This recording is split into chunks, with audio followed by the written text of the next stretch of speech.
Hello. आज हम लोग मोस्ट इम्पॉर्टेंट टॉपिक मैथ्स का फंक्शन द मतलब मेरे कहने का है कि बिना इसके मैथ्स तो पढ़ी ही नहीं जा सकती। अब इसके पहले हम लोगों ने रिलेशंस को डिस्कस किया था। अब इस फंक्शन जो क्लास 11th में है और यही फंक्शन क्लास 12th में होगा, तो इसका थोड़ा सा हायर पार्ट 12th में होगा। तो 11th और 12th दोनों मिला के फंक्शन है, लेकिन 11th का क्लास लेते हैं तो 11th के फंक्शन की बात करते हैं। लेकिन मैं आपसे कहना चाहूँगा कि बहुत अच्छे से इसको समझने की कोशिश कीजिएगा, बहुत इम्पोर्टेंट है और हर चैप्टर्स में इसका रोल है। तो बिना इसके मैथ्स तो पॉसिबल ही नहीं है। तो फंक्शन की बात करते हैं, उसको थोड़ा सा समझने की कोशिश करते हैं। फंक्शन फंक्शन को अगर हम बुक की लैंग्वेज को थोड़ा देर के लिए भूल जाएं और एक एक अपने लेमैन की तरह थोड़ा सोचा जाए तो थोड़ा इजी हो जाएगा उसको समझना, है ना। तो थोड़ा सा देखा जाए इसको कि कैसे हम अपने लेमैन की भाषा में, एक कॉमन मैन की भाषा में फंक्शन को कैसे समझा जाए। तो अभी हम कोई बुक की बात नहीं कर रहे हैं, तो हमने एक कंपनी का नाम लिया, जैसे बाटा शू कंपनी। ये एक कंपनी है जो शूज बनाती है। सभी को, ज़्यादातर लोगों को, बहुत ही फेमस कंपनी, सभी को पता ही है कि ये शूज बनाती है ये कंपनी। अच्छा, ये शूज अगर बनाती है तो मेरा कहना है कि शूज को बनाने के लिए ये कंपनी क्या क्या चीज, क्या क्या सामान इस्तेमाल कर सकती है। तो एक कॉमन भाषा में बोले तो रॉ मटेरियल चाहिए इसको, रॉ मटेरियल, राइट, जिसमें मेनली जो है लेदर होगा, है ना, लेदर। और एक मशीन चाहिए इसको, मशीन के हेल्प से रॉ मटेरियल को वो शूज में बदलेगा। तो अगर हम ये बात कर लें कि रॉ मटेरियल और मशीन के हेल्प से ये बाटा शू कंपनी शूज बना रही है, तो देखा जाए कि किस तरीके से उस मशीन का फंक्शन हो रहा है, किस तरीके से। देखिए, फंक्शन वर्ड आ गया है, लेकिन मैं अभी फंक्शन को रोका हुआ हूँ। मैं ये कह रहा हूँ कि किस तरीके से वो मशीन काम करती है, ये देखना है मुझे, मेन तो यही देखना है। तो मैंने कहा कि भाई अगर मैंने ये एक यहाँ पे लेदर इनपुट कराया, लेदर, यहाँ पे लेदर कराया और यहाँ पे इसको शूज मिलता है, इस लेदर से शूज मिलता है। और इस लेदर से शूज बनाने के लिए हमने एक मशीन लगा दी जिसका नाम रख दिया एफ। अभी एफ को खाली एफ समझते हैं, मशीन का नाम एफ है। उस मशीन एफ के अंदर लेदर इनपुट कराएंगे और वो मशीन उस पर वर्क करके शूज बाहर निकाल देगी जो इसके अंदर आया है। तो इस सेट के अंदर हमने लेदर रखा, सेट, अब तो सेट बोल ही सकते हैं, सेट चैप्टर पढ़ चुके हैं। और इस सेट के अंदर हमने शूज रखा है। तो एक बात ध्यान है ना कि ये नॉन एम्प्टी है। अब जब मशीन के अंदर कुछ डालेंगे ही नहीं तो कुछ निकलेगा ही नहीं, तो नॉन एम्प्टी है, पहली बात ध्यान रखना है। और ये भी नॉन एम्प्टी है, यहां भी मिल रहा है, शूज मिल रहा है।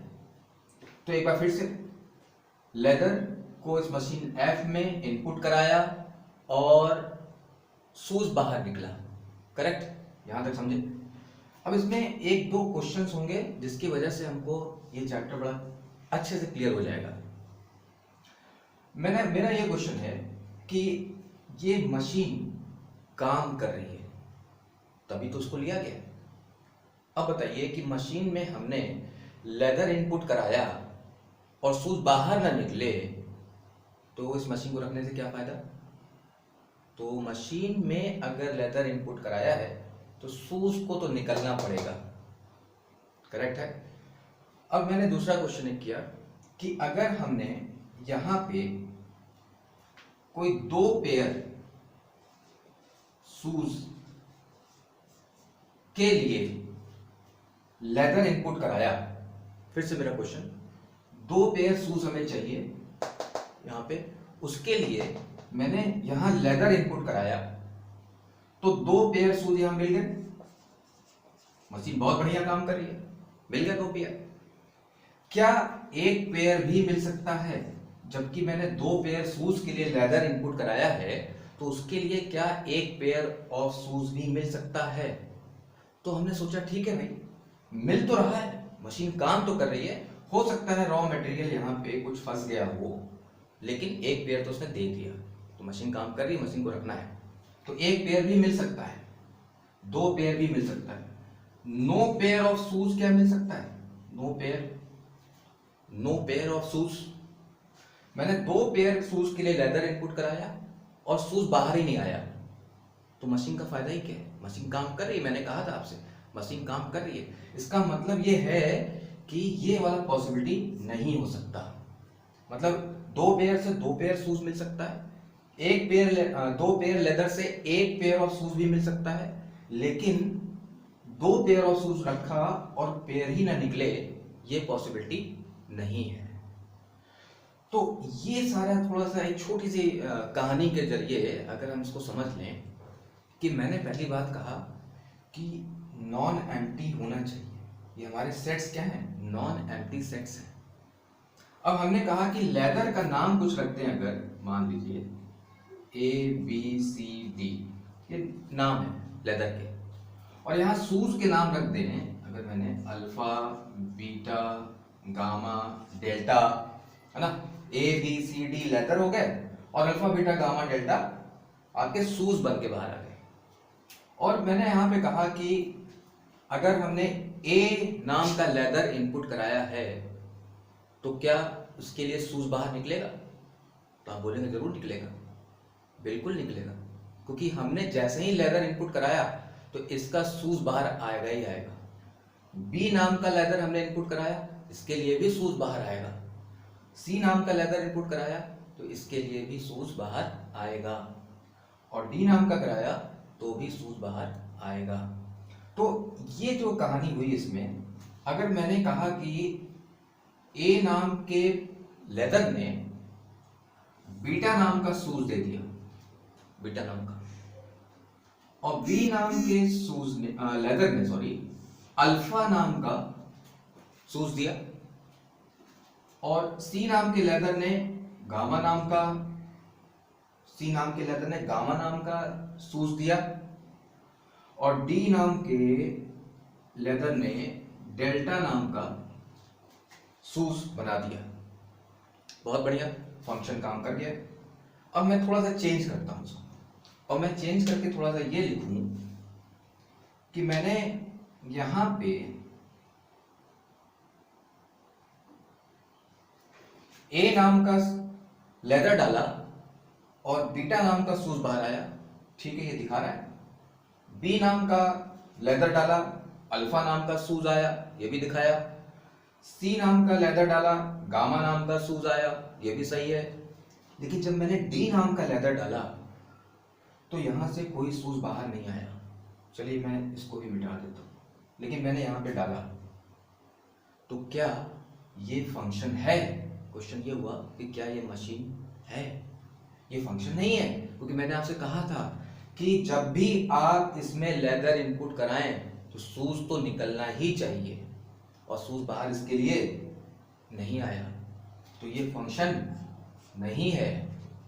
अब एक और एग्जांपल लेते हैं। हमने कहा कि भाई ये जो है D नाम का D नाम का लेदर से गामा नाम का शूज बाहर आ गया, और C नाम के लेदर से भी गामा नाम का शूज आया, तो क्या ये पॉसिबल है? तो देखिए मैंने कहा था कि अगर 2 पेयर ऑफ लेदर इनपुट कराए हैं तो 1 पेयर ऑफ शूज बाहर आ रहा है, बाहर तो आ ही रहा है, काम कर रही मशीन, यानी ये फंक्शन है, ये फंक्शन है। अब मैंने थोड़ा सा और चेंज किया। अब मैंने कहा भाई ऐसा है कि ये जो है कुछ इस तरह का है, ये क्या किया मैंने, ए नाम का लेदर डाला, मशीन ने काम किया और शूज बाहर निकाला बीटा, और बी नाम का भी लेदर डाला तो शूज बाहर निकाला अल्फा। सी नाम का लेदर डाला, एक पेयर ऑफ शूज के लिए लेदर डाला था सी नाम का, उससे 2 पेयर ऑफ शूज बाहर आ गए, 2 पेयर ऑफ शूज। तो क्या एक पेयर ऑफ शूज डाले हैं और 2 पेयर ऑफ शूज बाहर आ सकता है? कभी नहीं हो सकता। तो ये क्या हुआ, फंक्शन नहीं है। कुछ कुछ समझ में आ रहा है फंक्शन का मतलब क्या हो रहा है यहाँ पे? तो फंक्शन एक मशीन की तरह ट्रीट हो रहा है, समझिए उसको, और एक अंडर सर्टेन कंडीशन के थ्रू। कंडीशन आपको याद रखना है। तो हालांकि ये भी एक नॉन एम्प्टी सेट है, ये भी एक नॉन एम्प्टी सेट है, और उन 2 सेट के बीच में हमने एक मैपिंग कर रखी है, इसको मैपिंग बोलते हैं। तो रिलेशन आप अभी जस्ट पढ़े हैं कि रिलेशन तो है ही है लेकिन फंक्शन नहीं है, क्योंकि रिलेशन पॉसिबल है। तो रिलेशन का एक स्पेशल कंडीशन को लेते हुए वो फंक्शन बना है। तो function is what, function is a special relation having a certain condition, है ना। तो एक बार इसको फिर से एक क्वेश्चन के थ्रू थोड़ा समझते हैं। तो अभी जो हमने फंक्शन के बारे में बात किया वो एक लेमैन की तरह से बात किया था कि भाई बाटा शू कंपनी लिया था और उसमें थोड़ा सा इधर उधर करके समझा कि फंक्शन की मीनिंग अंदर से क्या चल रही है। अब इसको मैथमेटिकली थोड़ा डिफिनेशन के थ्रू चलते हैं। इसमें बड़े ही सिंपल वर्ड से हमने लिखा है और बुक की लैंग्वेज हमने यूज़ नहीं की है क्योंकि बुक की लैंग्वेज थोड़ी ट्विस्टेड होती है। तो थोड़ा इसको समझ लेंगे और बुक जब देखेंगे तो आपको बहुत क्लियर से समझ में आएगा, ये बात तय है। तो हमने क्या किया कि let A and B are 2 non empty sets. देखिए इसमें थोड़ा सा आपको एक जहां कंडीशन छुपा हुआ है उसमें मैं कंडीशन में अंडरलाइन करता हूं, नॉन एम्प्टी सेट्स, पहली कंडीशन फंक्शन की। Then a rule F which corresponds every element of A, ध्यान से देखिएगा, एवरी एलिमेंट ऑफ ए, इसकी मीनिंग आप पकड़ रहे हैं, every element of A rule F. देखिए एक बार फिर से करते हैं, let A and B are 2 non empty sets, then a rule F which corresponds every element of A. ये एक कंडीशन हो रहा है, to only 1 element of B. अब इसमें एक और कंडीशन छुपी हुई है, बताइए, to only 1 element of B. यही तीनों की तो बातें हमने भी की थी इसके पहले कि जो सेट है 2 नॉन एम्प्टी सेट होना चाहिए, तो पहली कंडीशन हो गई। दूसरा क्या होना चाहिए, विच करेस्पॉन्ड्स अ रूल एफ। तो मैंने कोई एक रूल एफ बनाया था, मतलब मशीन लगा दी थी एफ नाम की, विच करेस्पॉन्ड्स एवरी एलिमेंट ऑफ ए, मतलब इसमें कोई छूटना नहीं चाहिए, सारे के सारे एसोसिएट होने चाहिए उसके साथ, समझ रहे हैं आप। तो ये दूसरी कंडीशन हो गई, जो भी पहले वाले सेट में है वो सारे के सारे इमेज उसमें बननी चाहिए। इमेज का मतलब कि उसके साथ वो एसोसिएट होना चाहिए। फिर तीसरा condition, to only 1 element of B. अब ये नहीं हो कि एक पेयर ऑफ शूज के लिए मैंने लेदर डाला और 2 पेयर ऑफ शूज बाहर आ जाए, ये पॉसिबल भी नहीं है। तो ये इसमें सिर्फ एक ही से होना चाहिए, यहां का कोई कंडीशन नहीं है, यहां 2 एक से हो जाए लेकिन 1 2 से नहीं होगा, ये मतलब बड़ा इंपॉर्टेंट। तो is called the function from A to B. और एक सिंबल हुआ इसका कि F such that A goes to B, की मीनिंग हो गई कि f is a function defined from a to b। फिर से रिपीट करते हैं क्योंकि बार बार आएगा ये। f क्या है, f इज अ फंक्शन, कैसे डिफाइंड हुआ है, f is a function defined from a to b, a to b, f is a function defined from, f is a function defined from a to b, f such that a goes to b, और f of a is b, ऐसे ही पढ़ते हैं, F of A is B. Meaning अंदर क्या चल रही है कि ए नाम का लेदर, अब हम लोग क्वेश्चन कहते समय तो लेदर और वो नहीं यूज करेंगे, बट थोड़ा सा समझने के लिए, ए नाम का लेदर एफ नाम के मशीन में गया और बी नाम का शूज बाहर दे दिया। और उसको एक और लिखने का तरीका होता है, F of A is equal to B. बात सुना रही है? तो इसमें एक दो डिफिनेशन और लिख लेते हैं और हो सकता है उससे आपको और क्लियर हो जाए।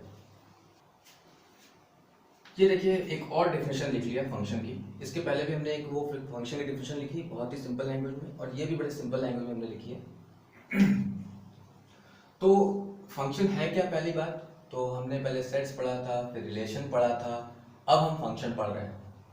तो special relation is called the function.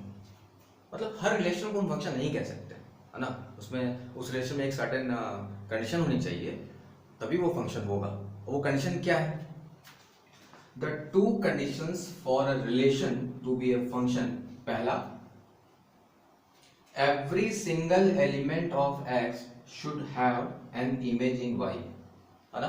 जैसे अभी हमने इसके पहले भी आपको बताया था कि जैसे अगर ये है और यहाँ पे ये है, तो एवरी एलिमेंट, ये जो तीन एलिमेंट आपने देखा इसमें, ये तीनों एलिमेंट के इमेज उसमें होने चाहिए। ऐसा ना हो कि दो का हो जाए और एक बच जाए, समझ रहे आप बात को, तो फंक्शन नहीं होगा। रिलेशन हो सकता है, फंक्शन नहीं होगा। तो every single element of X should have an image in Y, पहली बात हो गई।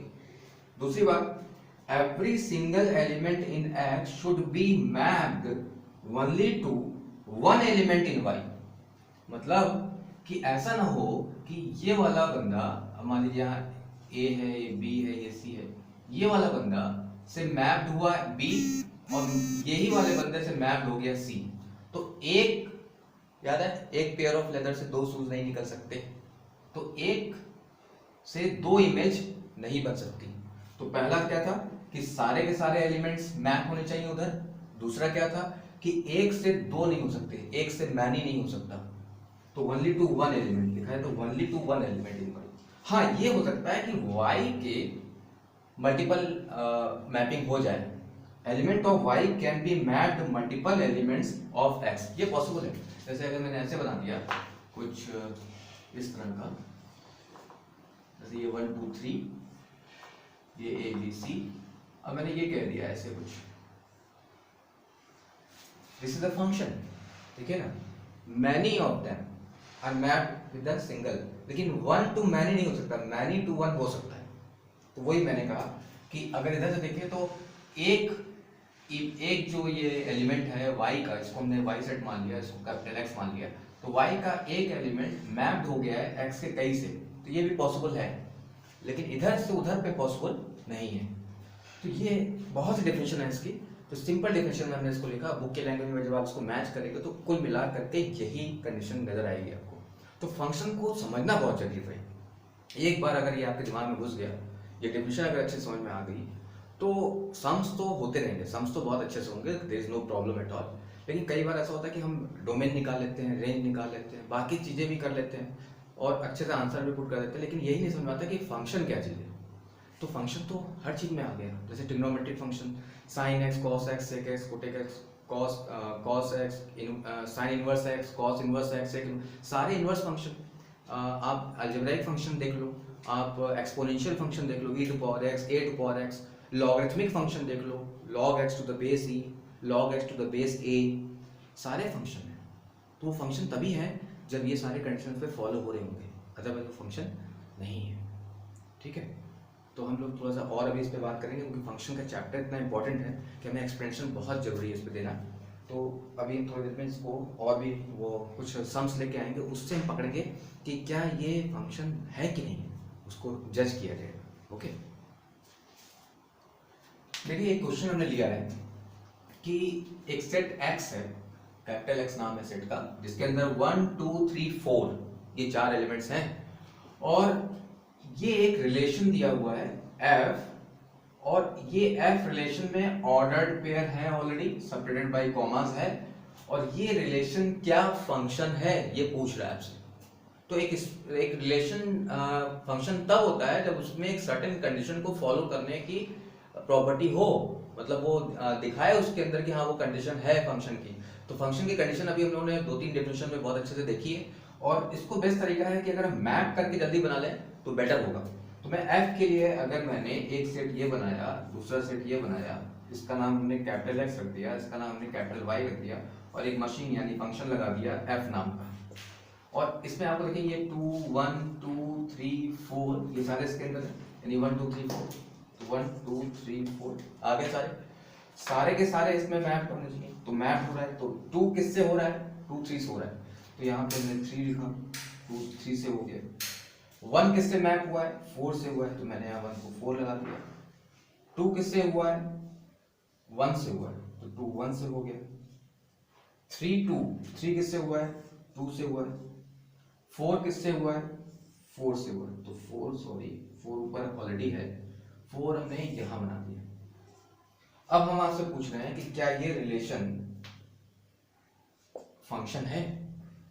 तो आप देखेंगे यहां तक तो ठीक है, 1 से 4 हुआ नो प्रॉब्लम, 4 से भी 4 हुआ नो प्रॉब्लम, 2 से 1 निकल जाए कोई दिक्कत नहीं है।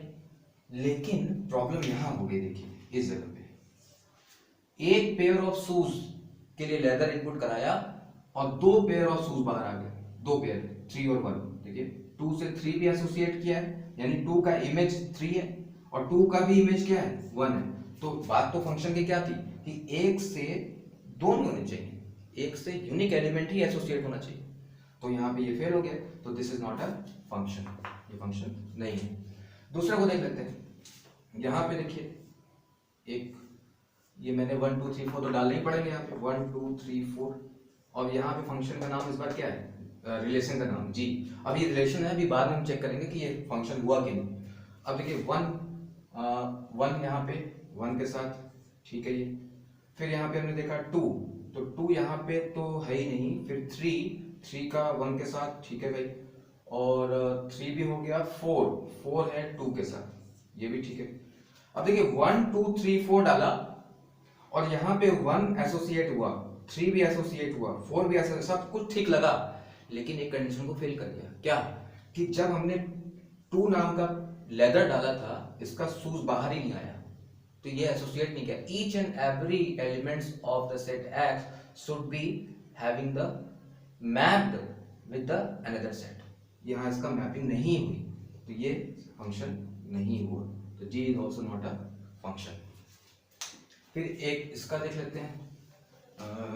नेक्स्ट एक और रिलेशन पूछ रहा है कि क्या h नाम का रिलेशन फंक्शन है, तो इसको भी बना लेते हैं। अब की बार इस मशीन का नाम है h, और इसमें फिर से वही गया सेट x सेट y 1 2 3 4। इस सेट के अंदर मैपिंग देखते हैं, 2 का किससे है? 1 से, तो 2 का 1 हो गया, ठीक है भाई। 3 का किससे है? 4 से, 4 कर लिया है ना। 1 का किससे है? 4 से, 4 कर लिया, और 4 का किससे है? 4 से।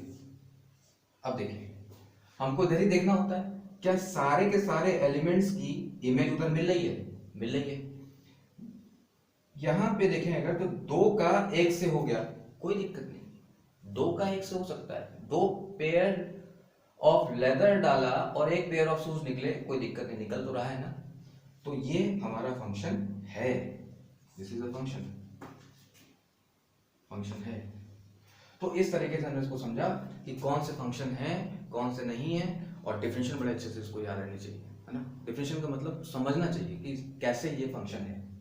तो f और g हमारे फंक्शन नहीं है और h फंक्शन है, उसके बाद की कहानी आगे। थैंक यू करना भूल गए थे।